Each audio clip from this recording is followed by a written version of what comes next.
So I want to give you one of the finest minds in politics today, somebody who has a good, clear thinker on what America needs to get back on track. Please give a warm Kansas welcome to Karl Rove.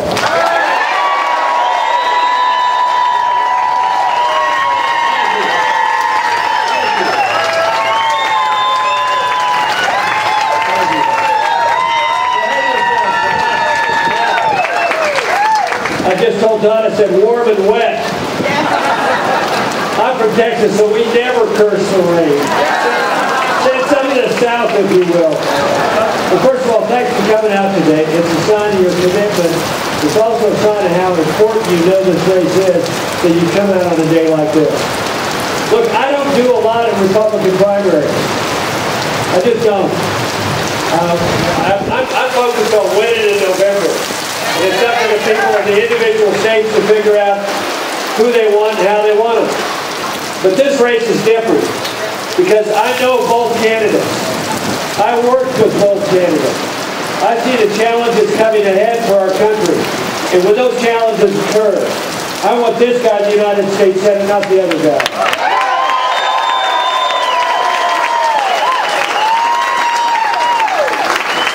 Todd is a principled, committed conservative.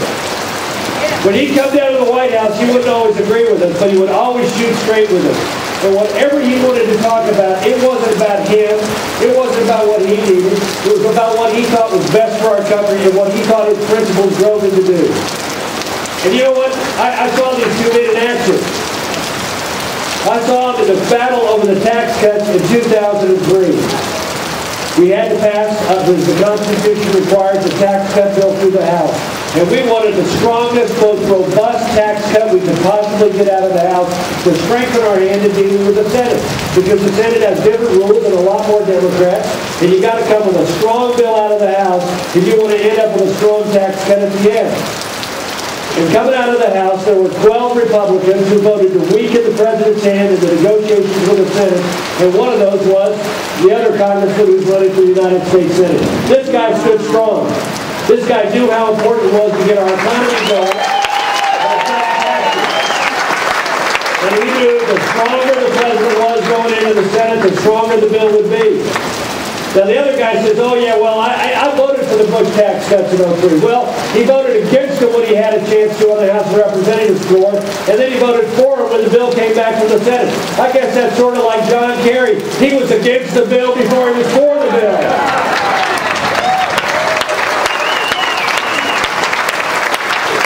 And this guy understands what we're in. We're in a war against terror. And we cannot, yeah, there he is.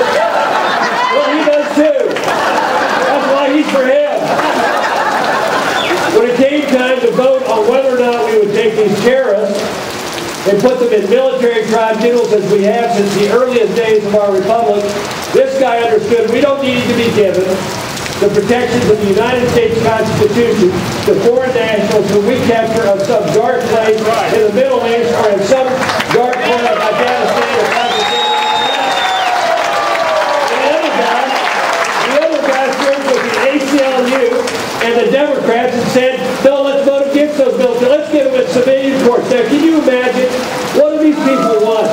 They want a world stage upon which they can tear down the United States, encourage the growth of the jihadist movement, and inflame opinion in the Muslim world against us by having it in a civilian court. They deserve exactly what they get in a court of justice, in a military tribunal, out of sight, out of mind, and the fate that they deserve is the fate that all terrorists deserve.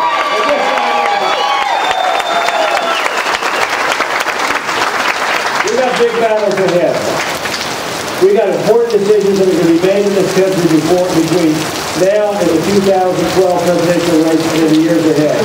Are we going to allow Obamacare to stay on the books and bankrupt our country? Are we going to allow taxes to continue to go up as this president called for? Are we going to continue to grow the government? Are we going to turn more and more of our freedoms and our liberties and our choices and our rights over to Washington? Well, then we need to send somebody back there who's going to fight for us. Not somebody who says, oh, it's easier to get along with the Obama White House than the Bush White House. Maybe there was a reason why he thinks that. Maybe because he likes what they're doing over there more than he likes what we were doing. That's all right. He's entitled to his opinion. But I don't think that's the opinion of Kansas Republicans, and it's not the kind of senator who's going to be fighting for us in the years ahead. We got important battles. I want somebody who's going to be principled and solid and straightforward, not somebody who's going to be wiggling and wagging, not somebody who's screaming and swabbing. I want a guy who's going to be doing it solid and for the right reasons. That's why I'm here today on a beautiful, delightful, warm, pleasant afternoon to say, or morning to say, I'm for Todd Tiahrt, and thanks for you for being the